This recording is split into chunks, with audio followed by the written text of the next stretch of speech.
Another day, another crawl. Metal servo mount. Yan na ikakabit ko next, no? Bali, pares to nung nabili ko. Nakabit ko na yung kapares niya na mount dito sa may rear axle ng rig ko. So ito nga palang axle ko nabili ko nakabuo na. So ikakabit muna natin tong ulo ng metal rod dito sa may rear na mount, no?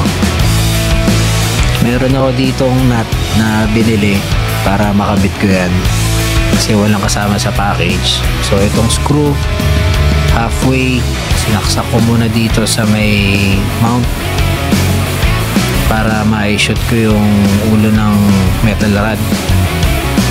Tapos sinunod ko na rin yung susunod na metal rod. So magkatabi yan, no?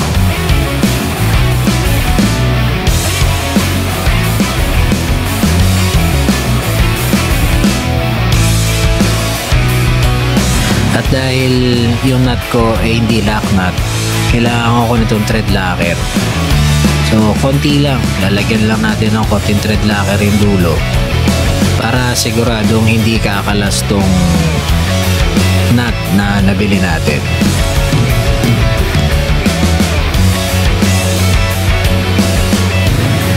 Goods, okay na to. Bali next natin is yung sa may front bridge chassis. So ito yung servo mount na binanggit ko kanina, no? Bali kakabit natin siya dito sa axle bridge. So make sure na lang natin na tamang position. Ito yung connection ng drive shaft. Dapat nakatapat dyan yung connection ng mount papunta dun sa mga metal rods. So siguraduhin nyo na lang na tamang position. Ito nga pala yung 20 kilograms ko na surpass na servo, no?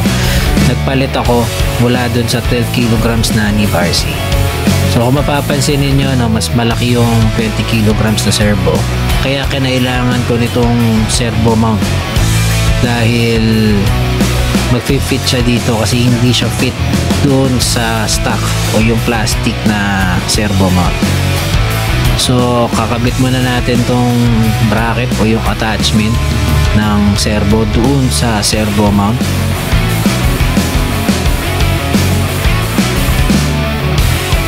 So panoorin nyo na lang mga tol yung full video na pag-install ko ng servo pati nitong axle sa YouTube channel ko, no? Naka-up na yung episode 6. So yun lang, rock and crawl.